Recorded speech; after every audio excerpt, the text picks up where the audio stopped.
आज जे माझा ह्याचं हे आहे, देवाची योजना व साधारणतेकडून असाधारणतेकडे.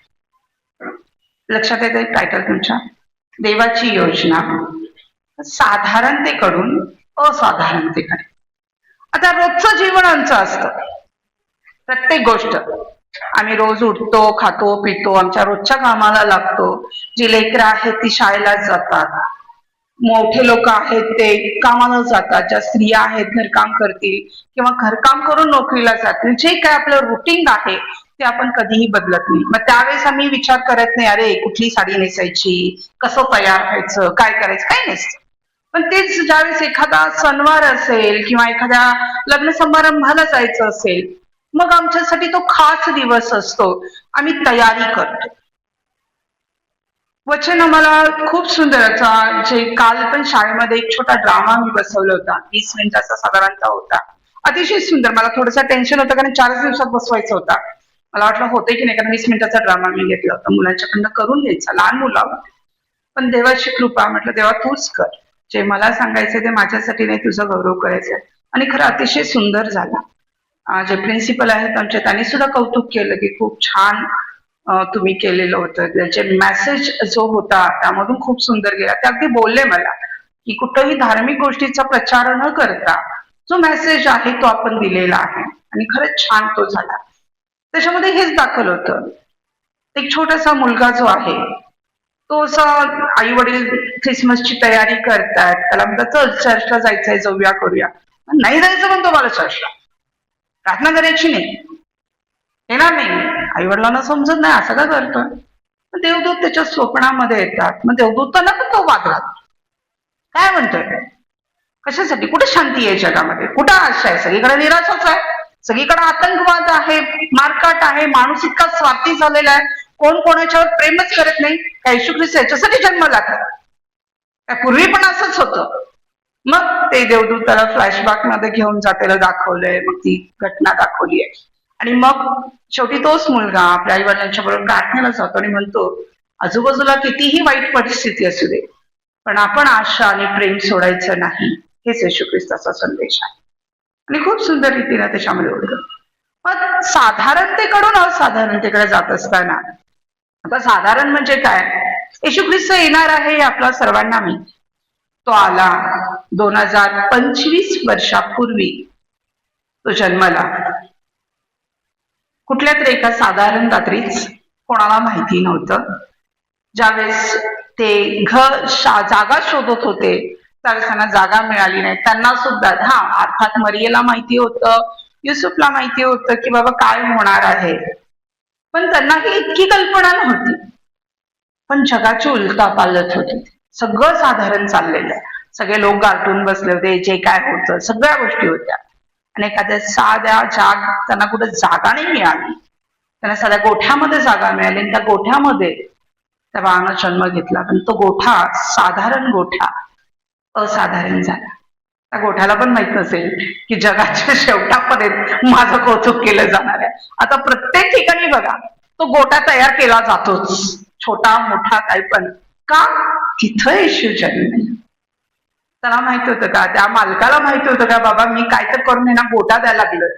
पण त्या मालकाचं नाव नाही, पण तो एक व्यक्ती आला, त्याला त्या गोठ्यामध्ये त्यांना जागा दिली. पण देवाच्या दृष्टीने त्यांनी किती मोठं काम केलं. वाटते ते साधारण होतं, पण ते असाधारण झालं. तसंच उत्पत्तीमध्येच याकोबाशी संबंधित असलेली व्यक्ती, कारण मी तेच वचन मला वाटते थोडस मागं मी हे शिकवलंय, पण असं एक नवीन दृष्टिकोन घेऊन मी तुमच्यासाठी येत आहे. हेच वचन, कारण तो गेल्या आठवड्यामध्ये ह्याच व्यक्तिमत्वावरती एका परिवारामध्ये मी चर्चा केली. ती म्हणजे रिबका, एक साधारण स्त्री, अतिशय साधारण, दयाळू असणारी, तिचं काम करणारी. उत्पत्तीच्या 24व्या अध्यायापासून तिचं वर्णन आम्ही बघतो, आणि साधारण 28 अध्यायापर्यंत मला वाटते तिचं वर्णन आहे, तिचं नाव आहे. आणि तिला म्हणजे ती काय फार नो डाऊट ती खूप सुंदर होती, तिचं वर्णन आहे, पण इतकं काही सौंदर्याचं वर्णन नाही, कारण परमेश्वर बाह्यरूप पाहतच नाही, तो पाहतो अंतर्मन. आणि तिचं मन मात्र सुंदर होतं. तर रिबका आहे, तसंच तो सेवक जो त्या वधूसाठी शोधामध्ये निघालेला होता त्याच्याकडे आम्ही बघणार आहे. कारण आपल्या मंडळीमध्ये सुद्धा काही आता आहेत लग्नाच्या पाठीवरती, पालक लोक सांगतात बघा पोरगी बघा आता. पण इतकं सोपं आहे काय एक वधू बघणं, आणि बघताना मी काय खबरदारी घेतली पाहिजे आणि त्यानं काय काय केलं, तो कुठल्या कुठल्या परिस्थितीमधून तो सेवक गेला ते आज आम्ही पाहणार आहे. तर पहिल्यांदा मी वचन वाचूया की उत्पत्ती याचा 24वा अध्याय 3 ते 8 वचनामध्ये आम्ही बघणार आहे. आजचं हे मेन महत्वाचं जे वचन आहे उत्पत्ती 24:3 ते 8. ठीक आहे, मीच वाचते कारण रेकॉर्ड नाही होणार. या लावला नाही माहित कोणी.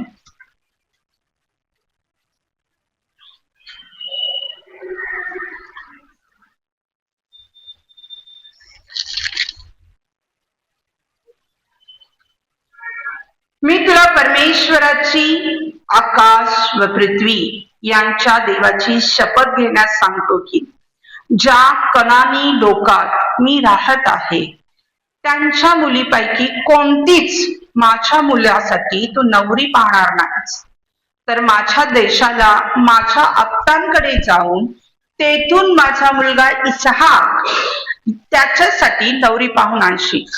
त्याचा सेवक त्याला म्हणाला, यदा कदाचित नवरी मज बरोबर या देशात येण्यास कबूल झाली नाही तर ज्या देशातून तुम्ही आलात त्यात तुमच्या मुलास मी परत घेऊन जावे काय? तेव्हा अब्राहम त्यास म्हणाला, खबरदार, माझ्या मुलास न्यावयाचे नाही. स्वर्गीयच्या ज्या परमेश्वर देवाने मला माझ्या बापाच्या घरातून माझ्या जन्मभूमीतून आणले आणि मला शपथपूर्वक सांगितले की हा देश मी तुझ्या संततीला देईन, तो तुझ्या पुढे आपला दूत पाठवेल आणि तू तेथूनच माझ्या मुलासाठी नवरी आण. पण ती नवरी तुझबरोबर येण्यास कबूल झाली नाही तर तू या माझ्या शपथेतून मोकळा होशील, मात्र माझ्या मुलास तिकडे परत नेऊ नकोस. खूप महत्वाची गोष्ट आहे इथं, आणि मला वाटतं त्या दिवशी पण ह्याच गोष्टी आम्ही त्या परिवारामध्ये सांगितल्या. आम्ही ज्या परिस्थितीतून बाहेर आलेलो आहे, ज्या गोष्टी आम्ही सोडलेल्या आहेत. बघा, इसहाक जन्मला, अब्राहमाला आणखी मुलं होती ना, बरेचशा, सगळ्यांचीच काही नावाची यादी नाही. त्याच्या उपपत्न्या होत्या, दासदासी होते, पण सगळ्यांची नावं नाही आहेत. पण इसहाक हा खास होता, तो साधारण नव्हता, कारण तो वचनबद्ध पुत्र होता. त्याला त्या वयातीत झाल्यानंतर परमेश्वराने जे वचन सांगितलं होतं की साराच्या द्वारेच, कारण सारा वांझ होती, तिला लेकरं होणं शक्य नव्हतं. नंतर तर अब्राहमानं आशा सोडून दिली, स्वतः सारीनं आशा सोडून दिली की नाही, आता संपलं, वय झालं आपलं, कुठून होणार आता. पण देवाचं काम तिथंच सुरू होत, कारण म्हणून ते काम असाधारण असतं. इसहाक झाला होता, सारा आता नव्हती, सारा मृत्यू झाला होता. अब्राहम पण वयातीच झाला होता, त्याला जागेवरून कदाचित उठता येत नसेल. वय झाल्यानंतर वृद्धापकाळामध्ये काय अवस्था होते आपल्या वयस्कर लोकांची, आपण सेवा केलेली आपल्याला माहिती आहे, किती त्रास त्यांना सहन करावा लागतो. पण त्या बिछाण्यावर खेळलेला असताना सुद्धा अब्राहमाला एक चिंता होती, इसहाकाचं काय. कारण ज्या देशात मी राहतोय तो देश कनानी जे प्रभूला न मानणारे असे आहेत, अशांची जर एखादी पत्नी त्यानं केली, एखाद्या स्त्रीशी त्यानं विवाह केला तर काय होईल. शल्मोनाचं काय चाललंय आपल्याला माहिती आहे. बिजोड होऊ नका, वचन सरळ सांग. विश्वास करणारे आणि अविश्वास असणारे ह्यांच्याशी नातं जोडून तुम्ही बिजोड होऊ नका. सरळ आहे, अंधाराची आणि प्रकाशाची संगती कशी होईल, कारण प्रकाश आला की अंधकार नसणार आहे, आणि अंधकार असेल तर प्रकाश राहू शकत नाही. ह्या गोष्टी आपल्याला वचनामधून आहे. त्याला काळजी होती, कसं काय, मग त्यानं कुठावरती जबाबदारी टाकायची हेही तितकंच महत्वाचं आहे. आपण बघा, बऱ्याचदा सहज आम्ही पै पाहुण्यात गेलो, काय गेलो, सहज सांगते, बघा एखादी पोरगी, बघा एखादी, आणि मग पोरगी येते घरात, मग पुढचं मला बोलायला नको. देवाच्या कृपेने चांगली आली तर शांती करणारी होती, नाहीतर घराची काय अशांती होते ते जय सहन करते त्याला सांगते. ती पोरगी आली, मग कशी मुलगी निवडायची, कोणाला सांगायचं, हा मोठा प्रश्न. अब्राहमानं अशा सेवकाला निवडलं जो त्याचा जुना सेवक होता, जो त्याचा सर्वस्व पाहत होता. काय करत होता? सर्वस्व पाहत होता. म्हणजे काय, आता तो वय झालेला होता, बायको एक्सपायर झालेली, ती बायको नव्हती घरात, कारभारी म्हणून ह्याच्यानंतर म्हणजे फक्त शब्दाचा तर हा होता अब्राम, बाकी सगळा कारभार तो सेवक बघायचा. आणि तितकाच तो विश्वास होता. त्यांना तोही वयात जास्त काय फार तरुण नव्हता, वृद्धच होता. त्याला बोलवून तो म्हणतोय की शपथ घे. आणि त्या पूर्वीच्या काळामध्ये तशी पद्धत होती, माझ्या मांडी खाली हात ठेवून शपथ घे. का तर ती शपथ तू म्हणाल, बघा काय सांगितलेलं आहे, कशी शपथ आहे, तुला परमेश्वराची, आकाश व पृथ्वी याच्या देवाची शपथ घेण्यास सांग. परमेश्वराची, ज्यांना आकाश आणि पृथ्वी निर्माण केलं, तो त्याची शपथ. तो मालक होता हो, तो सांगू शकत होता ना असं कर, नाही म्हणायची बात दबा होती का तुझ्याकडे, करू शकला असता का, पण तो सेवक आहे, दास आहे, तो त्याचं आयुष्य त्याच्या घरामध्ये गेलेला, नाही म्हणू शकला असता. पण तो म्हणतो तू शपथ घे. का तर माझ्या मुलासाठी, म्हणजे माझ्या नंतर कदाचित जर असं झालं की मी गेलो तर माझ्या नंतर सुद्धा माझ्या मुलानं त्या कनानी स्त्रियांशी विवाह करू नये, तर तू आत्ताच जा, कारण कदाचित तू परत येऊपर्यंत मी असेल नसेल, तर तू काय कर, त्या माझ्या आप्तांमध्ये जा आणि तिथून माझ्या मुलासाठी. आता तो म्हणतो आता ठीक आहे, मी जातो, कुठं जायचं कसं जायचं ह्यालाही माहिती. आता गुगल मॅप आहे. काल मी ज्यावेळेस हे बघत होते, अभ्यास करत होते, त्यावेळेस मी गुगल मॅप करून थोडस बघितलं की कनान ते हूर किती आहे, तो अंतर किती आहे, कसा रस्ता आहे, ते थोड्या गोष्टी. पण त्यावेळेस काय होतो, आणि आता तर प्रवास आम्ही फ्लाईटनं लगेच 2 दिवसात पोहोचू, त्यावेळेस पायी प्रवास करायचा. मग त्याच्याबरोबर ते ऊन, ते चालणारे लोक, दास सगळ्यांना घेऊन जायचं. कुठं काय हॉटेल्स नव्हते किंवा काय नव्हते, कुठं दिसेल तिथं टेंट घालणे, तिथं राहायचं. माहित नाही किती कठीण परिस्थिती असते.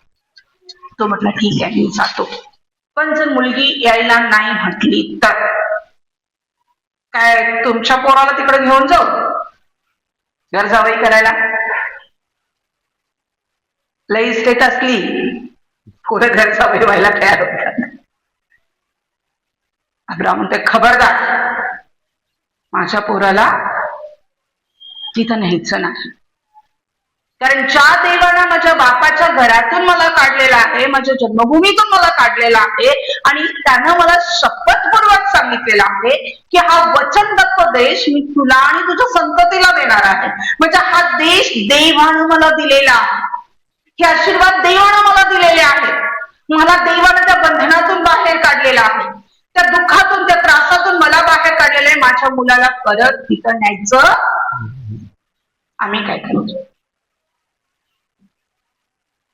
काय करतो, आम्ही परत बंधनांमध्ये चालतो, जाणतेपणे अजाणतेपणे, समाजासाठी, लोक काय म्हणतील, हौसेसाठी परत बंधनं बघतो.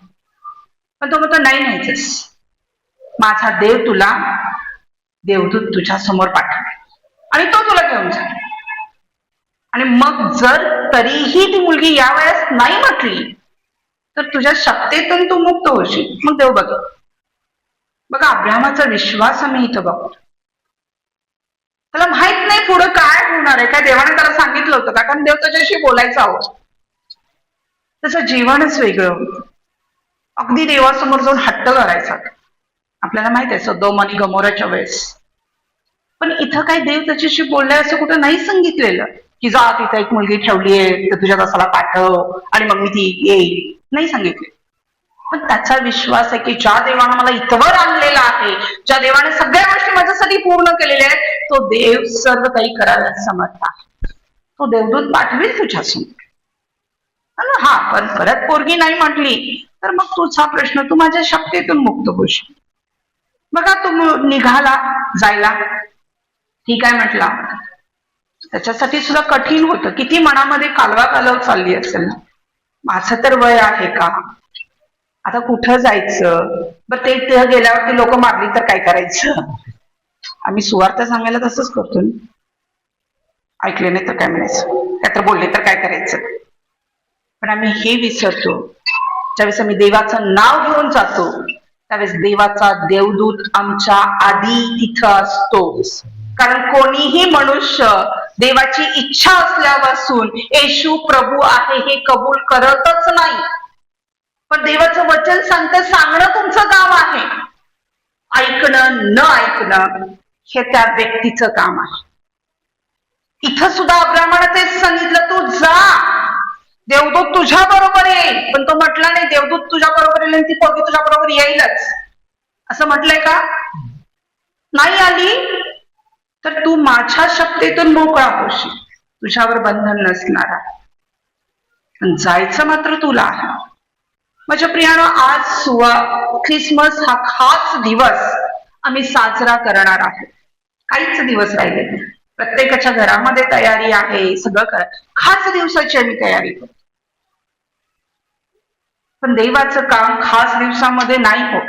असं कुठं बायबलमध्ये लिहिलेलं आहे की तुम्ही ख्रिसमस साजरा केला तरच देवाचं काम होणार आहे? पण बायबलमध्ये हे मात्र लिहिलेलं आहे की जा, जगाच्या शेवटापर्यंत प्रत्येकाला सुवार्ता सांगा. देवासाठी ज्यावेळेस आम्ही एखाद्याला सुवार्ता सांगतो तो खास दिवस आहे, आमच्यासाठी तो साधारण दिवस असेल. इथं त्याला जायला सांगितलं, देव म्हटलं नाही तू सुवार्ता सांगा त्याला वडत घेऊन ये, म्हटलंय का? जबरदस्ती कर, सांगणं तुमचं काम आहे. जर तो नाही ऐकला तर त्याच्या रक्ताचा झडा मी त्याच्याकडून घेईन. पण जर तू नाही सांगितलास आणि तो मेला तर त्याच्या रक्ताचा झडा मी तुझ्याकडून घेईन, असं वचन आम्हाला सांग. आम्ही जे करायचं आहे ते आम्ही आमच्या बंधनातून मुक्त होण्यासाठी, देव म्हणत नाही की तो आलाच पाहिजे, केलाच पाहिजे, सांगणं आमचं काम आहे. बरं तिथून तो निघाला, जायला निघाला, किती त्रास झाला असेल त्याला. मी काल ज्यावेळेस सर्च केलं त्यावेळेस त्याचं जे अंतर आहे ते 640 ते 960 किलोमीटरचा, त्या आणि ते पण डिपेंड आहे की तुम्ही कुठला रूट घेताय. आता तर रस्ते झाले असतील, काय झाले असतील त्या काळामध्ये मला माहित नाही की काय परिस्थिती, तुम्ही कसं चालत होता. आणि महिने लागले त्याला पोहोचायला. मग मधनच कदाचित त्यानं भरपूर, बघा त्याच्याकडून अब्राहमाकडून येताना आपण जर पुढं वाचलं, आता फार वेळ अभावी मी सगळीच वचनं नाही सांगणार, स्टोरी रूपानच तुम्हाला सांगते म्हणजे ते तुमच्या लक्षात पण राहतं. तर तो निघाला, जाताना त्यानं भरपूर असं सोनं रत्न ऊंट घेतले होते, दासदासी घेतले होते, म्हणजे चांगला माल गोळा केला होता. आता महिने गेलेला आहे. अब्राहमाची तर ती परिस्थिती आहे, राहील किंवा नाही त्यानंही सांगितलेलं. आणि अब्राहमाबरोबर त्यानं शपथ घेतली हे अब्राहमाला नंतरच माहिती, बाकी कोणाला माहितीये? आपण असतो तर आम्ही गेल्या वेळेस येऊन बघितलं, कोण जायचं तिकडं, चला सगळं मिळालंय, कुठंतरी जाऊन आपला डेरा घालूया आणि सगळं भरपूर मिळालं होतं. रोज त्याच्या मनामध्ये कालवा कालव असेल, दिवसभर तो प्रवास करायचा, रात्रीच्या विश्रांतीच्या वेळेस कदाचित त्या ताऱ्यांच्याकडे बघून तो देवाला म्हणत असेल, काय देवा मी योग्य मार्गावरती आहे का, मी बरोबर चाललोय का मी भटकायला लागलो. अनेक प्रश्न त्याच्या मनामध्ये असेल, मी कधी पोहोचणार, पोहोचलो तर तिथं योग्य लोकांपर्यंत मी पोहोचेन का नाही, होईल का नाही हे काम.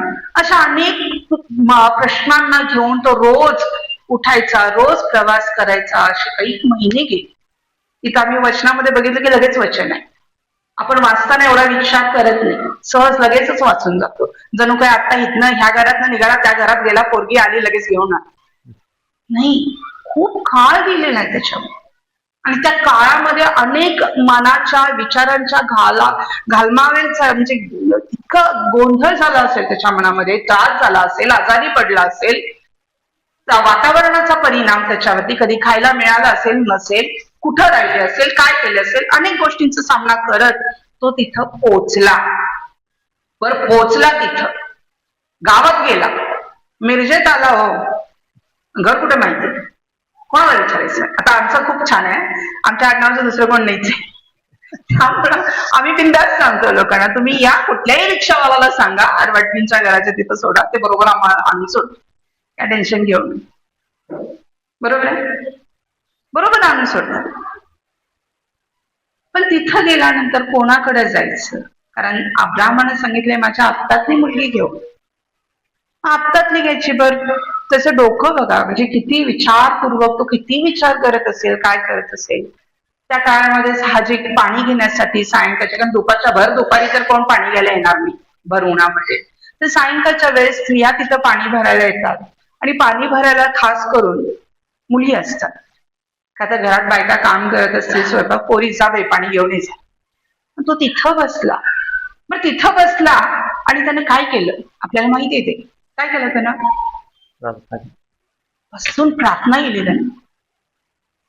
ज्या मुलीला मी पाणी मागेल, मी फक्त माझ्यासाठी पाणी मागणार आहे. बघा त्याचा विचार कसा आहे. कशी मुलगी शोधायची, त्या मुलीमध्ये काय हे पाहिजे आहे, काय गुण पाहिजे आहे, ती कशी म्हणजे धन्याच्या घरासाठी योग्य असेल का, कोणतीही उगाच दिसते म्हणून घेऊन मी जाणार नाही. तर तो मी तिला पाणी मागेन आणि ती मला तर पाणी देईलच, कारण त्या काळामध्ये त्या जागा अजूनही त्याच्यामध्ये पाण्याची कमतरता आहे. पाणी मुबलकपणे उपलब्ध तिथं होत नाही. आपल्याला कसं नळ सोडलं पाणी आलं तरी सुद्धा आपण कधी कधी कंटाळा करतो, एखादं पाणी मागितलं देतो, नो डाऊट, आपण पाण्याला कधी कोणाला नाही म्हणत नाही. पण तरी पण अरे बापरे, आता खाली मला तर होते कधी खाली जाऊन पाणी द्यायचं, तरी पण मी ग्लोरियाला पाठवते किंवा मी का होईना कोणाला तर देते, कोणतं मागतंय. पण मागणारे पण बिचारे बंगलो असल्यामुळं आता आहेत, कुठं मागायचं, पण आपण देतो. पण एक बाटली पाणी देतो, पण ती काय म्हटली, आणि तिला काय सोपं होतं काय, विहिरीतनं कधी पाणी आम्ही काढलं नाही काढलं, पण मी तो अनुभव घेतलाय, विहिरीतलं नाही काढलं, पण आमच्या एसटी कॉलनीमध्ये असताना जर का यदा कदाचित पाणी गेलं तर आमच्या इथं हौद होता, मोठा असा टाकी होती.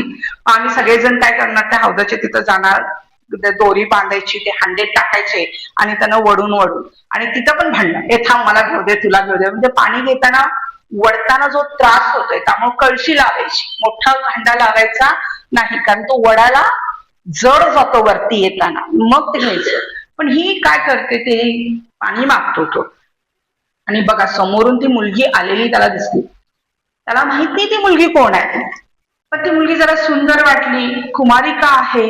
तर त्यानं काय केलं, त्या मुलीला म्हटलं की मला पाणी देशील का. मनात त्याला म्हटलं होतं फक्त मला पाणी देणारी नको, ठीक आहे या घ्या आणि जा. ती म्हटली पाहिजे तुम्हाला देतो आणि तुमच्या उलटान, बापरे, गाई म्हैशीला पाणी पाजलं पण अवघड आहे, की तर उंटांना पाणी पाजायचंय. आणि काय चिन्ह मागितलंय बघा त्यांनी, अशक्य गोष्टीचं चिन्ह मागितलं. पण तो दिवस काय रिबकाला माहित होतं की माझ्यासाठी काहीतरी खास घटना घडणार आहे. इकडं हाही चाललाय, ह्याच्याही मनामध्ये अनेक प्रश्न आहेत. तिकडून ती बिचारी रोजच्या सारखी पाणी घ्यायला, काय मेकअप वेकअप करून आली होती का पाणी भरायला, मला बघायला येणार आहेत म्हणून. हाय तशी घरातनं निघून आली असेल, कदाचित केस विस्कटले असेल, काय असेल माहित नाही, पाणी घ्यायला आली. आणि तिला तो विचारतो, मुली मला पाणी देशील का, तुझी घागर थोडी वाकडी कर आणि मला पाणी दे. ती म्हणते हा बाबा तुम्ही प्या, तुमचं पिऊन झालं की मी तुमच्या उंटांना पास. काय झालं असेल त्या दासाचं, हा मी बोललो, मी चिन्ह मागितलं आणि अगदी पोरगी तशीच बोलली. आतून किती उकळ्या फुटल्या असतील त्याला, पण काय त्यानं दाखवलं. तो म्हटलं हा हा तूच आहेस, थांब थांब थांब थांब, आता कुठे जाऊ नकोस, असं काय बोलला की तिला, राहू दे पाणी तिकडे, गेला तिकडे, तूच तुझ्यासारखी कोण दुसरी नाहीच, नाही बोलला तो. पिला शांत बसला, तिच्याकडे बघत बसला. ती एवढा वेळा खाली जाते, वर येते, पाणी काढते, त्या उंटांना पाणी देते, सगळ्या उंटांना पाणी पाजून घातलं त्याच्याकडे. गप्प बघत बसला. तिची ताकद त्यानं बघितली, तिची कुवत त्यानं बघितली, काय ही परिवार सांभाळायला योग्य आहे का. एवढा मोठा परिवार आहे, त्या परिवाराच्या योग्यतेची आहे का हेही त्याने तपासून घेतलं का उगाच वरवर नुसतं बोलणारी आहे. बरं तेवढं केल्यावर पण म्हटलं नाही काय सांगितलं नाही, तुम्ही जाऊन वाचा 100% हे, मग तुम्हाला कळेल. कारण वचने मी लिहिलेत नवरव, पण मी वाचायला टाळायला लागले कारण वेळ होईल. तिथं गेल्यानंतर त्यांना घेतलं आणि प्रश्न करतोय, बाळा तू कोणाची मुलगी आहेस? बघा, तुझ्या घरात राहायला आम्हाला जागा मिळेल का? काय काय प्रश्न तू करायला लागलाय. म्हणजे काल म्हणजे मला पण हे आश्चर्य वाटत होतं ज्यावेळेस मी वाचायला लागले होते, हे मी शिकवलेलं आहे तरी पण मी मनामधून मला उकळ्या फुटत होत्या की काय काय ना देव कसं परमेश्वरानं त्याला तिथं कळलं. तो तितका खुश नाही झाला, त्यानं आपल्या भावना व्यक्त केल्या नाहीत. आम्ही खूप उतावळे होतो, आम्ही आमच्या भावना लगेच प्रकट करतो, आम्ही लगेच सगळं झालं झालं झालं झालं, आमच्यामध्ये धीरच नाहीये. पण तो म्हणतो की तू कोणाची पोरगी आहेस? बघितलं जे चिन्ह मागितलं होतं ते पूर्ण झालं, तेवढं काम त्याने त्याच्याकडं करून घेतलं. कोणाची मुलगी आहेस तू? तुझ्या घरात राहायला जागा आहे का? मग घरात राहायला एवढ्या लोकांना, म्हणजे तिचं घराणं तो तपासून बघतोय, कोणाची पोरगी आहे, तिचं कुळ तपासून बघतोय, योग्य कुळातलीच येणार आहे का, योग्य संस्कार असणारी आहे का. आणि मग ती सांगते, आम्ही बघूया की ती काय सांगते. उत्पत्ती याचा 24वा अध्याय 12 आणि 14 वचन मी वाचू. आणि तो बोलला, हे परमेश्वरा, माझा धनी अब्राहम याच्या देवा, तू आज कृपा करून माझी कार्य सिद्धी कर. माझा धनी अब्राहम याजवळ प्रसाद कर. एकच मिनिट वचन सांगतो. 23वा वचन वाच. आणि तो म्हणाला, तू कोणाची कन्या आहेस हे मला सांग. तुझ्या बापाच्या घरी आम्हास उतरावयाला जागा आहे काय? बघा, इथं त्यानं तो प्रश्न केला, त्यावेळेस ती काय उत्तर देते बघा 24व्या वचनामध्ये. ती त्यास म्हणाली, मिल्केच्या पोटी नाहोरास झालेल्या बतुवेलाची मी कन्या. आता इथं नाहोर हा नाव ऐकला त्याला इतका म्हणजे त्याला समजेना की काय म्हणजे कुठं, कारण नाहोर हा कोणाचा होता? अब्राहमाचा भाऊ होता. म्हणजे ज्या घरातून अब्राहमानं मला सांगितलेलं आहे की माझ्या आप्तामधून मुलगी आण, तिथूनच आण, फक्त गावातली नव्हे तर त्या गावात जा, माझ्या आप्तांमधून आण, म्हणून त्यानं त्या सगळ्या गोष्टींची खातरजमा करून घेतली. त्या मुलगीचं रूप पाहिलं, तिचं कार्यक्षमता बघितली, तिचं कुळ बघायचं आणि ती सांगते की मी त्या नाहोरापासून बतुएलाची मी कन्या आहे. 25वा वचन वाच. ती आणखी त्यास म्हणाली, आमच्या येथे पेंढा व वैरण हवी तितकी आहे आणि उतरावयास जागाही आहे. बघा, त्या सर्वांचा उद्या आपण गेल्यानंतर आपला पाहुणचार होणार की नाही हाही प्रश्न. अर्थात त्यांना गरज नव्हती, पण घराणं कसं आहे, सुसंस्कृत आहे का? ती म्हणते की माझ्याकडे तुम्हाला सगळ्यांना उतरावयास जागा आहे आणि तुमच्या सर्व उंटास वैरण मुबलक आहे. चला, मग तेव्हा तो नमन करतो देवाला की तू फक्त मला ह्या गावात आणलेलं नाहीयेस, तर माझ्या धन्याच्या भावाच्या मुलाच्या मुलीकडेच तुम्हाला घेऊन आलेला आहे आणि तीच तुम्हाला दाखवलीस. त्याला देवाचं आश्चर्य. मला तिथंही तो सांगत नाही हो काय धीर त्यानं धरला असेल, तिथं पण तो काय बोललेला नाहीये. तिला त्यानं नथ दिली, तिला बांगड्या दिल्या, तो तिच्या तिथं थांबला, तो लगेच मागं नाही गेला तिच्याबरोबर. नंतर ती घेऊन गेली घरामध्ये, तिनं ते बांगड्या तिनं झालेला सगळा प्रकार सांगितला आणि मग सांगितल्यावर तो जो भाऊ आहे लाबान तो आला. तो थोडा लालची पण होता, पण त्याच्या लक्षात आलं की हा कोणता धनी आहे आणि तिथं तिनं सांगितलं. परमेश्वरांच्या 27व्या वर्षामध्ये जर बघितलं आम्ही तर त्या धन्या साखराने काय केलं होतं, तिथं प्रार्थना केली आणि ती कदाचित अब्राहमाचं नाव तिनं ऐकलं असेल. ती जाऊन सांगते मग तो येतो, त्याला घेऊन जातो घरामध्ये, पण तरीही त्यानं आपला येण्याचा उद्देश तिथं सांगितला नाही. तो घरी गेला. घरचं वातावरण कदाचित त्याला तपासायचं असेल. तिथं त्यांनी त्याची अवबगत केली, जनावरात चारा दिला, पाणी दिलं, त्याला त्याच्या चक्रांना त्यांनी खायला वाढलं, जेवण वाढलं. आणि इथं ज्यावेळेस त्याला जेवण वाढण्यात आलं त्यावेळेस तो काय करतो, जेवण वाढल्यानंतर थांबा, जेवणार नाही, ज्या उद्देशाने मी आलो तो उद्देश मला आधी सांगू द्या, मग तुमचं मत मला सांगा, मग मी ठरवेन खायचं का नाही खायचं, मग डाव्या बाजूला जायचं का उजव्या बाजूला जायचं मी ठरवेन. इथं वर त्यानं धीर धरलेला. पण आज आम्ही बघतो ज्यावेळेस ख्रिस्ताकडे लोक येतात, ह्यामध्ये शंका नाहीये, येशू ख्रिस्त आम्हाला सर्व बंधनातून मुक्त करणारा परमेश्वर आहे. तो आमच्या प्रार्थना ऐकणारा परमेश्वर आहे. आमची सर्व इच्छा पूर्ण करणारा परमेश्वर आहे. जर ती योग्य असेल तर आम्हाला टाटा बिर्ला बनव म्हटलं तर कदाचित तेही करू शकतो, पण आमची योग्यताही पाहिजे. पण माझ्या प्रियानं आम्हाला धीर नसतो. वाईट वाटतं ज्यावेळेस नवीन लोक आम्हाला विचारतात, एवढे दिवस झाले की या लागले पण काय घडलंच नाही, कुठं काय झालं.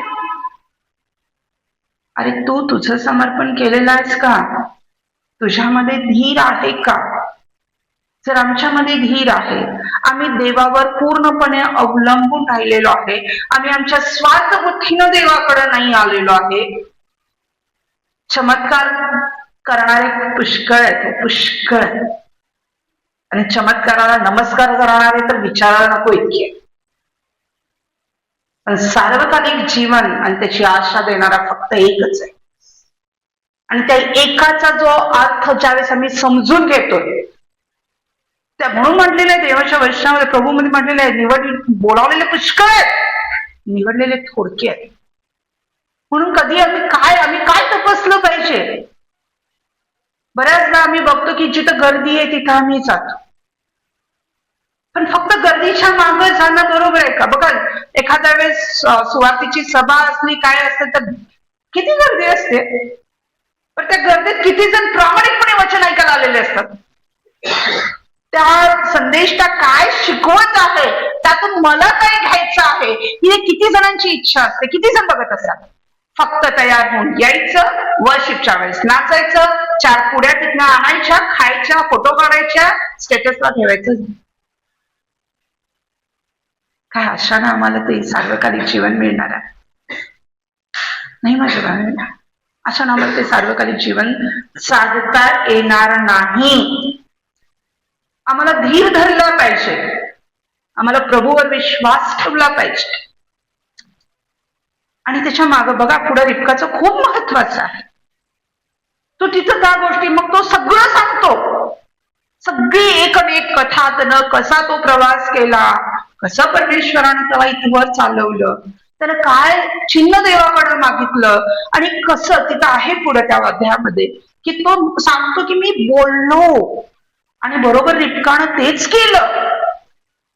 तिनं मला पाणी पाजलं, माझ्या उंठांना पाणी पाजलं, ती तुमचीच कन्या निघाली, आणि आज मी माझ्या धन्याच्या मुलासाठी, आणि ते पण खूप मोठी गोष्ट तिथं म्हणतो बघा, माझ्या धन्याला काय केलेलं आहे पुष्कळ, तिथं नंतर वाचा तुम्ही. तो म्हणतो की त्याला भरपूर देवाने आशीर्वादित केलेला आहे, आणि म्हणून त्यांना ते दाखवण्यासाठी त्याला बरोबर काय दिलं होतं बघा, त्याला एक नथ अगदी 10 शकेल 8 शकेल काहीतरी आहे, आणि बांगड्या दिल्या होत्या चांगला जाडजूड सोन्याच्या. म्हणजे ते संपत्ती, तोही काय गरीब नाही आहे, तो रस्त्यावर फिरत नाही. त्यावेळेस काय मोबाईल नव्हता किंवा पत्रव्यवहार नव्हता की माहिती असाल की अब्राहमच काय झालं. त्यांना कदाचित वाटलं असेल की माहित नाही अब्राहम जिवंत आहे की नाही, पण अब्राहम किती धनसंपन्न झालेला आहे, देवानं किती त्याला आशीर्वादित केलेला आहे, त्या सगळ्या लावा जमाला बघूनच त्यांना कळलं असेल. आणि तो म्हणतो त्याचा जो एकुलता एक पुत्र आहे, जो वचनदत्त आहे, जो सारेपासून त्याला झालेला आहे, आणि सारा कोण हे त्यांना माहिती होती, तिच्यापासून झालेलं आहे, त्याच्यासाठी मला मुलगी पाहिजे, आणि त्या सर्वस्वाचा मालक तोच आहे. म्हणजे तुमची मुलगी सुद्धा कुठल्या साध्या सुद्धा घरात जात नाही, तिचंही भविष्य सुरक्षित आहे याचीही खात्री त्याने त्या लोकांना करून दिली. त्या सगळ्या गोष्टी सांगितल्या आणि तो म्हणतो की आता मला तुमचा निर्णय आहे. आता असं सगळं सांगितलं काय हो,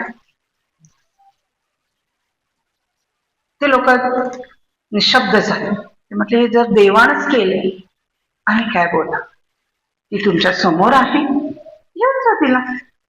आणि मग तो आनंदानं त्यांना पुन्हा भेटवस्तू देतो, सगळ्या घराघराला, तिला तर देतो आणखी, आणि त्यांना पण सगळ्यांना देतो, आणि मग आनंदानं ते भोजन करतो.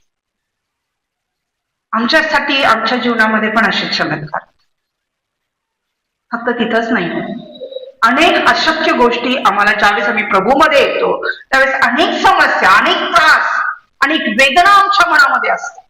आम्ही घेऊन येतो, देव त्या प्रार्थना ऐकतो, त्याचं उत्तर देतो, आणि त्या क्षणासाठी आम्ही इतके खुश असतो की असं वाटतं देवासारखं कोण नाहीच, मी कधी देवाला सोडणारच नाही. अगदी काय नाचू, दाऊद की तरह आहे ना, मैं नाचूंगा. आणि दुसऱ्या दिवशी तो जायला निघाला, आणि जात असताना तो म्हटला तर मी जातो, चला विठ्ठला जा. आता मात्र यांचं मनवर खाली व्हायला लागलं. लगेच कसं पाठवायचं, असं कुठं असते वेळ, काला आला ना घेऊन झाला, असं कसं द्यायचं पण. म्हणजे थांबा जरा, एक 10 दिवस तुम्ही थांबा, आमची पोरगी आमच्या जवळ राहू दे, जरा रीतिरिवाज पाळू दे, जरा सण धागडबिंदा करू दे आम्हाला पण जरा, आणि मग घेऊन जावा. तो म्हणतो नाही, ज्या देवानं मला इथं सफल केलेलं आहे मला परत घेऊन जाऊ. आता मला कदाचित तोही म्हणू शकला असा, हो हो करा करा, मी पण आराम करतो, एन्जॉय करतो, एवढा प्रवास करून आलेला आहे. थांबत नाही, म्हणजे देवानं माझ्या प्रार्थनेचं उत्तर दिलेलं आहे, मला परत जाऊ दे. आता काय करायचं, ते म्हणतात नाही मग एक काम करा, तुम्ही जाऊ, पोरगीला नंतर पाठवतो. मग शेवटी म्हणतात, तिला बोलवतात, तिला विचारलं जातं तुझी इच्छा करणे. इथवर बघितलं तर इथवर त्या रिबेकाला कोणी विचारलंच नाही हो, रिबकाला, पण ती ऐकत असेल ना, आणि तिच्या मनाची घालमेल काय असेल. अरे मी तर सहजच पाणी भरायला गेले होते, मी माझं रोजच काम करत होते. तिच्या मनातली जी दया बघा, सहज नाहीये, ही दयाची भावना आमच्या मनामध्ये असणं गरजेचं आहे. एखाद्या माणसानं आपल्याला काहीतरी मागितलं, आम्ही लगेच नाक मुरडून निघून जातो, पण त्याची खरंच गरज बघून ज्यावेळेस आम्ही त्याच्यासाठी करतो त्यावेळेस परमेश्वर म्हणतो की मी तुमचा कर्जदार असो. तिनं सहज केलं होतं ते, तिनं कुठल्या अपेक्षेनं नव्हतं केलं, पण त्याच्या पाठीमागे इतकं सगळं व्हायला लागलंय, आणि मला सून म्हणून घेऊन चालत. बरं त्या इसा काळा का गोरा, लंगडा का तांदळा, काय माहिती मी नाही, काय करायचं, जायचं का नाही जायचं, कसं जायचं, कोण तो अब्राम, तिला माहिती का, कदाचित घरात कधीतरी ऐकलं असेल त्याच्याबद्दल, पण काहीच माहित नाही. बरं इतक्या लांब परदेशात कुठंतरी, परत आयुष्यात मी कधी ह्या माझ्या घरच्यांना बघू शकणार नाही. आजकालच्या पोरी पुण्या मुंबईला सुद्धा जायला तयार होत नाहीत लग्न करून. नाही नाही नाही नाही, इथं जवळच पाहिजे, घर सोडून जाणार नाही. ही आहे सत्य परिस्थिती आहे. माझ्या बाबतीत पण तेच होतं. लग्न करताना मुंबईची स्थळ आली की मी नाही म्हणायची, तर मला मुंबई पहिल्यापासून आवडली नाही, आणि लग्नानंतर मुंबईलाच जावं लागलं. आता काय करायचं, ही गोष्ट वेगळी आहे, पण नाही तयार होत. एक मुलगी या नात्यानं आपला परिवार कोणालाही सोडवू इच्छित नाही. ज्या घरामध्ये आम्ही वाढलो, ज्या घराच्या नातेसंबंधामध्ये ज्यांच्या अंगाखांद्यावर आपण मोठे झालो, त्यांना एका दिवसात सोडून जायचं. अरे बरं तो नवरा कोण आहे, काय कसं आहे माहित पण नाही त्याच्यासाठी, तर त्यांच्या घरचं वातावरण पण माहित नाही. बरं हा माणूस आलाय, याला पाणी पाजून घेऊ मलाच नाही आलाय, किती विचार आले असतील त्याच्या मनामध्ये. तिला विचारलं जात काय करणार, तुझं उत्तर जाणार का नाही जाणार, म्हणजे मी जाते. कारण तिने ह्या सगळ्या प्रश्नांची उत्तरं नाही शोधली, तिला ती गोष्ट ती ऐकत होती कान घेऊन, जे तो चाकर सांगत होता, दास सांगत होता, कसं देवानं त्याला सहाय्य केलं, कसं त्यानं चिन्ह मागितलं आणि ती गोष्ट घडली. त्यावेळेस कदाचित तिला अरे बापरे हा कोणता देव आहे, जो आम्ही बोलतो, आम्ही करतो, बोलतो आणि तो घडवून आणतो, पण मीच का तिथं होते, दुसरं कोणी का नव्हतं? मीच कसं काय बोलले मग? लगेच तुला पण पासून तुझ्या उंटांना पण पाचतो, अशा अनेक गोष्टी तिलाही वाटते. मग त्या देवाला ती बघायचं, इतकाच अद्भुत देव होता. आणि तयार होते. तिच्यासाठी पण ती वाट सहज होती का? कोण कुठला माहित नाही. तिच्या बरोबर दास दासी तिच्या मैत्रिणी सगळ्यांना पाठवलं, तर नाही लागलाय. कोण माणूस आहे खरंच अब्रामाकडे न्यायला का दुसरीकडे कुठे न्यायला लागलाय? असं मी तुम्हाला उदाहरण, गाडी चालू केली इथं की मुंबई इथून दिसत नाही. गाडी चालायची जसं जसं जसं पुढं जाईल तस तसं काय म्हणतात रस्ता दिसत जातो. अशा प्रियांस्थितीची वर हेच आहे.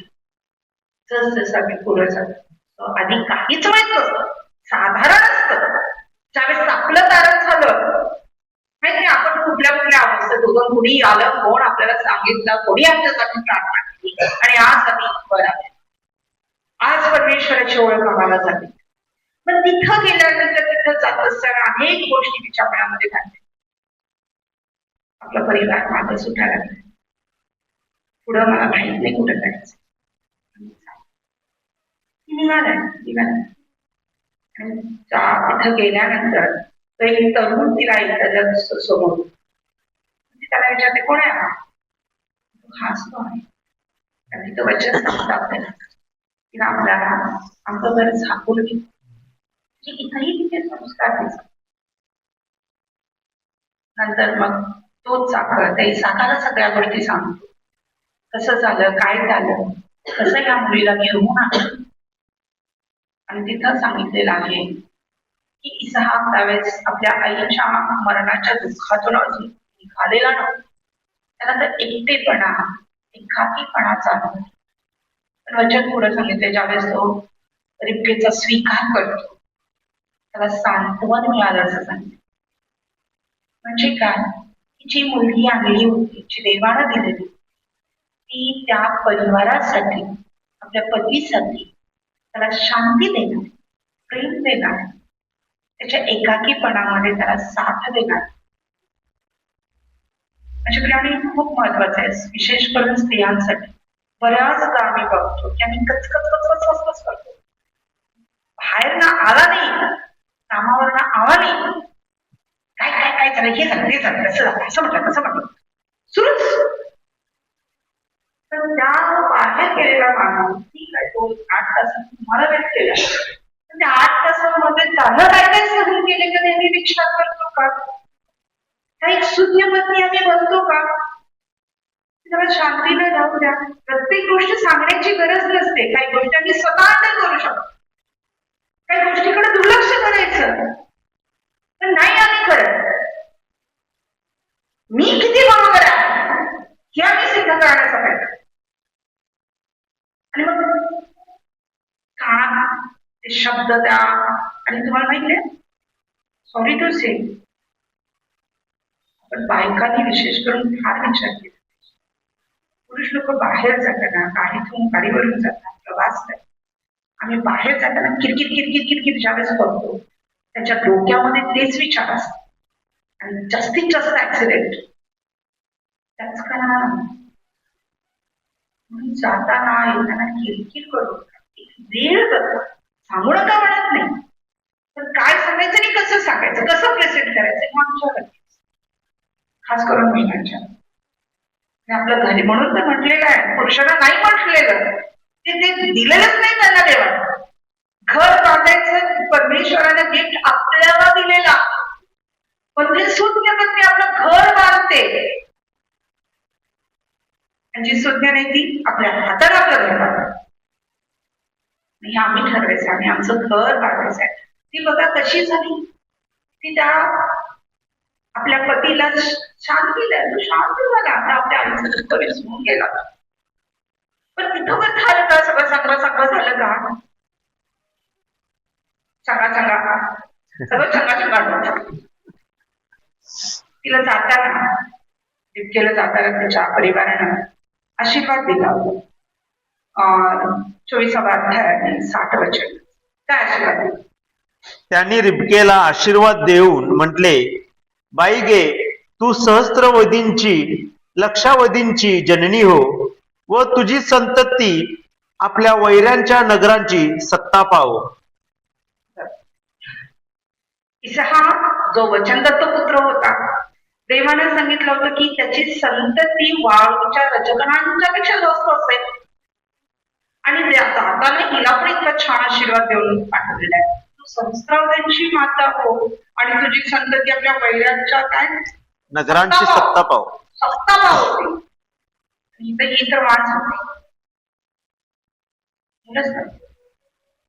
आणि त्या काळामध्ये मूल नसलं एखाद्या स्त्रीला हे खूप मोठं, कारण स्त्रियांच्याकडे फक्त त्यांनी संतती वाढवली पाहिजे, वंश वाढवला पाहिजे, हाच काम करत.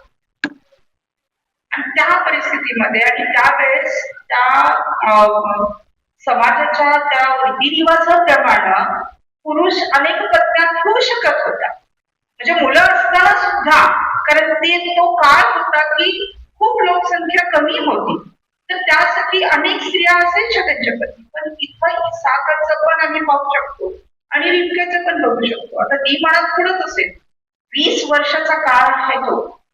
20 वर्ष त्यांना लेकरं नव्हते. 1, 2, 3, 4 नाही, 20 वर्ष मुलं नव्हती.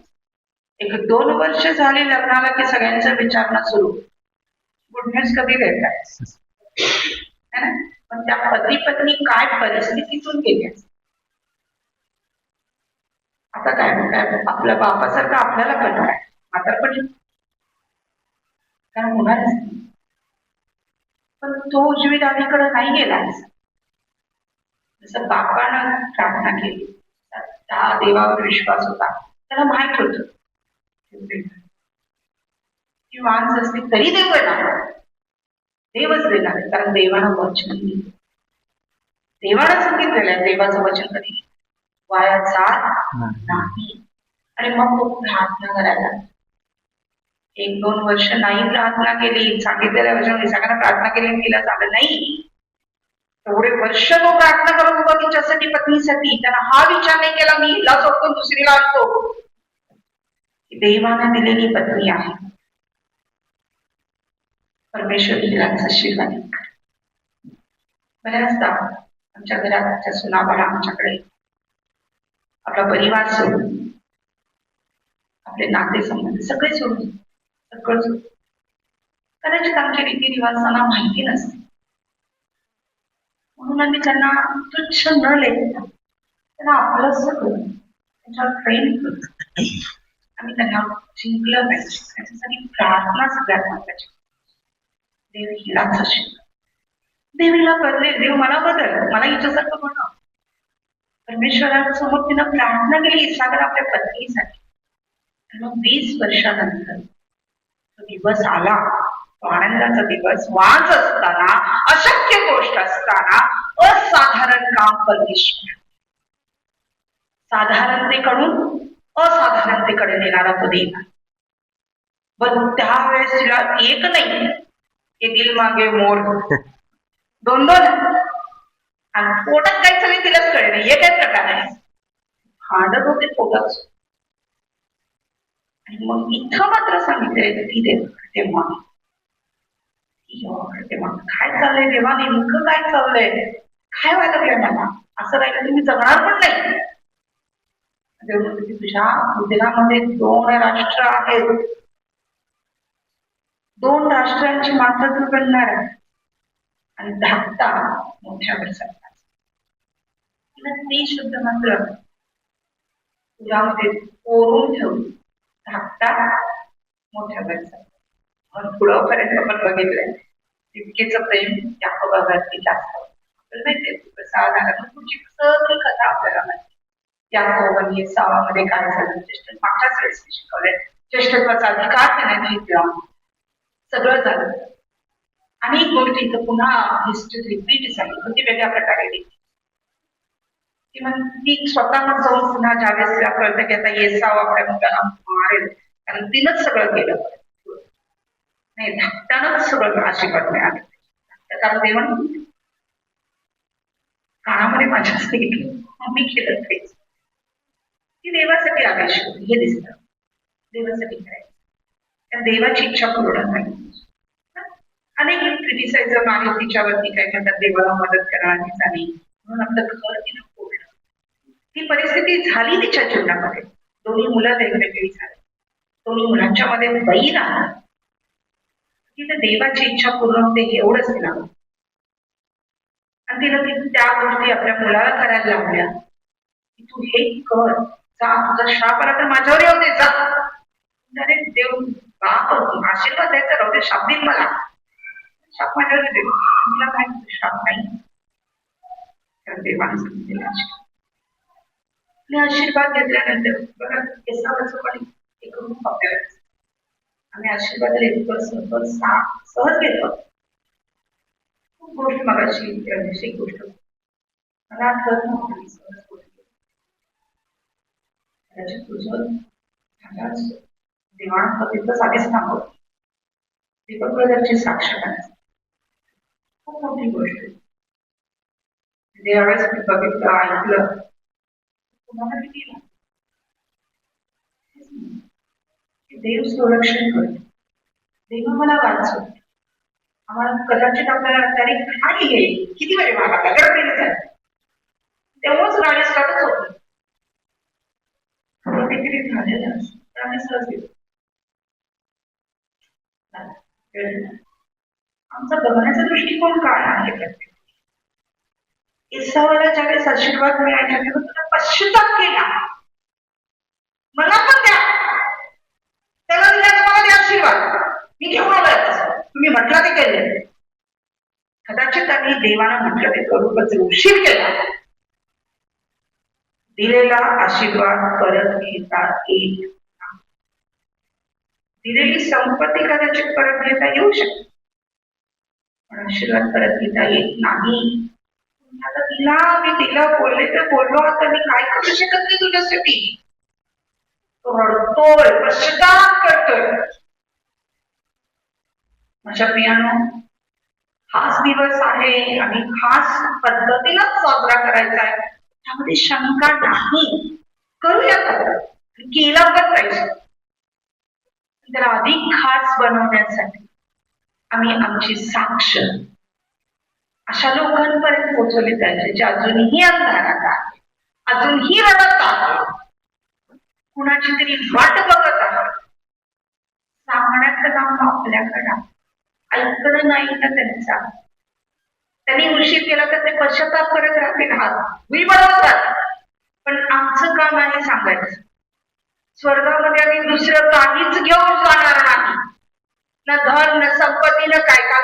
खूप सुंदर गोष्ट स्कूलमधली स्टोरी सांगते, पद्धत सवय येते अभ्यास त्याच पद्धती तुला. हो मी तुला माहिती का ह्या घरात काय हे कसं आहे माहिती का तुला, हा नाही सांग, ती सगळी स्टोरी साठी झालं त्याचा. ती सांगत एक माणूस होता, त्या माणसानं त्याला जमीन पाहिजे, मग ते त्याला काही मिळाली नाही. मग त्या दुसरा एक माणूस आला, त्याने सांगितलं की प्रत्येकाला 100 एकर जमीन द्या, तो सगळा ह्याला घेऊन जातो, आपल्या खजानेला घेऊन जातो. तेवढी जमीन त्याला मिळते, तरी पण तो शांत राहतो, नाही मला अजून पाहिजे. मग एक कोणतरी सांगतो त्याला जितका जमीन मागशील तेवढी मागशील आणि परत येशील जमीन.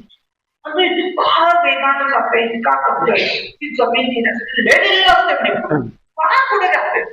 आणि काय होतं नंतर त्याच्या तोंडात रक्त यायला, त्याला शर्त ठेवलेली असते तू परत यायचं. त्या परत येण्याच्या मागे तिथंच ना लोक किसको कितनी जमीन, दोघच.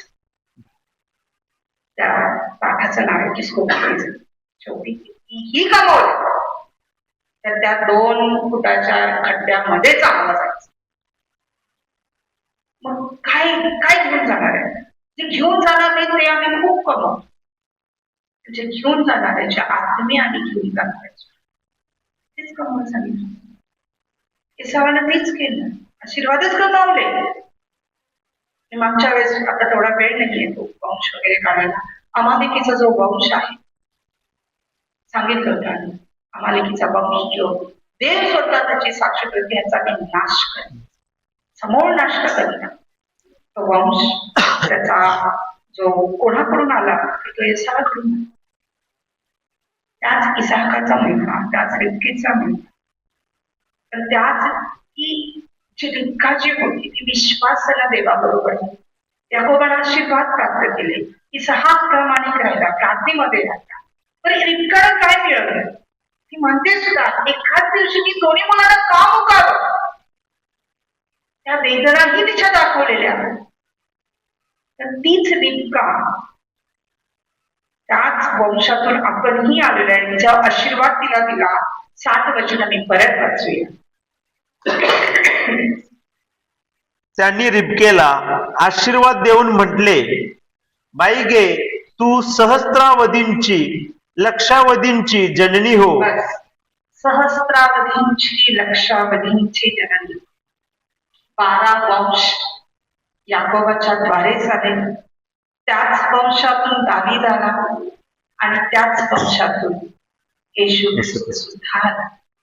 ती सगळ्यांची जननी झाली एका तिच्या निर्णयामुळे. त्या साधारण दिवस होता, पण तिच्या जीवनामध्ये असाधारण घटना घडली. तिलाही माहित नसेल की माझ्याद्वारे जे कुळ निर्माण होईल त्याच कुळामधून तो तारणारा जन्मलेल. तो तारणारा इथूनच येईल. आपल्याला माहितीये, पुढे मी जर वाचत गेलो तर रूथचं पण आहे आणि त्या रूथच्या पोटीच मोआबी वंशातली मुलगी, तिने कसं प्रभूचा स्वीकार केला, कशी देवाशी प्रामाणिक राहिली आणि तिच्याद्वारेच दाविदाचा जन्म झाला. तिच्या घराण्यातून, तिच्याद्वारे नाही, त्याच कुळातून मग येशू ख्रिस्त होता. म्हणजे परमेश्वर अद्भुत गोष्टी. त्याच्यासाठी खास दिवसाची वाट बघायची गरज नाही. त्या दिवशी जर मी देवाबरोबर प्रामाणिक असेल, आमच्यामध्ये दया, आमच्यामध्ये शांती, तर देवाबद्दलचं प्रेम आमच्याबद्दल नेहमी असेल. तात्पुरतं नाही, सीझनल नाही. नाताळच्या वेळेस बघ, नवीन वर्षाच्या दिवशी तर सातत्याने वाहणारं पाणी असलं पाहिजे. आणि वचनाला जीवनाचं पाणी म्हटलेलं, पाणी तेच शुद्ध असतं जे वाहत असत. तो झरा आमच्या जीवनामध्ये कधी कमी नाही झाला, तसा रिबकेनं स्वतःच्या जीवनामध्ये कमी नाही. काय मिळालं रिबकेला? तर ती अनेक गोष्टी, ती देवाच्या साधारण गोष्टीमध्ये असं असाधारण काम देऊ. आपण पण साधारण होतो, मी तर कधीच नाही विचार केला. खरंच आहे, अद्भुत गोष्टी देणार कल्पना नाही करू शकत. काल पण ज्यावेळेस ते प्रिन्सिपल कौतुक करत होते, माझ्या स्कूलमध्ये असताना माझ्या घरचं वातावरण असो, मला खरंच माहिती होतं माझ्यामध्ये हे टॅलेंट असेल, हे देवानं मला दिले. मला कधी स्टेजवर सुद्धा जाऊ दिला नाही, गॅदरिंग मध्ये भाग घ्यायचा नाही.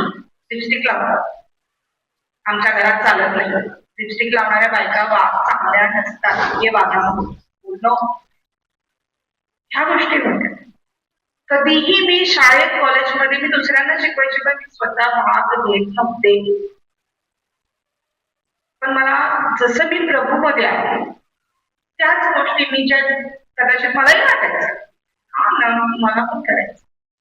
बऱ्याच गोष्टी झाल्या माझ्या जीवनात. मला अभिनयाची आवड होती, येत होतं, मला ऑफर्स आल्या होत्या. वडिलांनी म्हणजे आजी आज जायचं नाही, आता स्वतः कुठं गेली नसते, पण आता बोलून काय. पण कदाचित मला त्याचा पस्तावा कधीच झाला नाही, तर मी जी आता वापरते मी फक्त देवासाठी.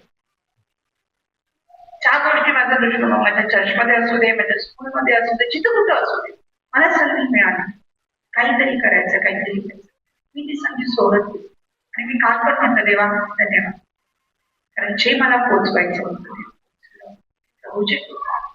मला एवढंच म्हणायचं, जे तुमच्याकडे आहे, जे रिबकेकडे होतं तिला फक्त होय म्हणायचं. तिनं होय म्हटलं आणि तिला त्या गोष्टीमध्ये पुढे गेली. तिने विचार नाही केला पुढे काय.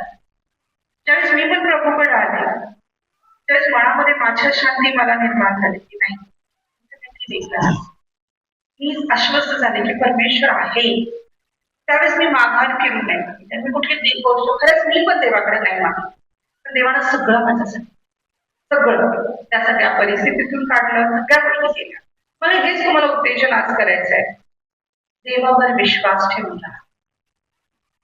कारण एका साधारण तिच्याद्वारे असाधारण गोष्टी देवाला घडली. एक साधारण दिवशी ती त्या पाण्याच्या पाण्यावर ह्याच्यामध्ये आली आणि तिचं जीवन पाठवली. माझ्या प्रियानं तुम्हाला माहिती नसेल कधी तुमचं जीवन पाठवलं. विश्वास ठेवा. पण तिथंच ती थांबली नाही. तिला पुढचं पाऊल घेतलं. ती गेली त्या मार्गावरती. तिला फक्त ऐकून टाळ्या वाजवून तिथं थांबली नाही. अरे मी चमत्कार माझ्या घरी जातो होय देवाचं पूर्ण झालं नाही. ही मी ऐकलं चमत्कार झालाय. तो व्यक्ती आलेला का खुश झालाय. त्या देवाला बघायची पुढे गेली. पण पुढे गेली वाद झाली. वाद आहे काय देवा तू मला एवढं सगळं करून इथपर्यंत आणलंस हे केलंस आणि तू म्हणाले संतती अशी होईल. मला घरात येताना एवढा मोठा आशीर्वाद दिलाय. सहस्रावधांची लक्षावधांची माता होते तर वाच 20 वर्ष मुलंच नाही. वाटलं असेल ना मनामध्ये विचार आले असेल तरी विश्वास होता. ज्यावेळेस देवाला आशीर्वाद केलं देवाच्या इच्छा पूर्ण करणार आणि त्याच्यामध्ये जसं मी तुम्हाला सांगितलं माझ्या प्रेरणा पुरुषात झाले काय निर्माण करेल कोणतं राष्ट्र निर्माण करेल तुम्हालाही माहित नाही मलाही. देवावर आशा ठेवणारी असा परत जसं अब्राहमाने सांगितलं खबरदार माझ्या पोराला परत तिकडे न्यायचं नाहीये. त्या बंधनात न्यायचं नाहीये कारण मला तिथून देवानं काढलेलं आहे. मला देवानं आशीर्वादित केलेलं आहे. परत ती बंधनं माझ्या परिवारामध्ये नाही. हा नाही आलं तर ती गोष्ट तुझी आहे तू सोडून. ह्या प्रकारे तुमचं जीवन पाहिजे. ज्या बंधनातून देवानं तुम्हाला काढलेलं आहे काय तुमची संतती तुम्ही तिथं परत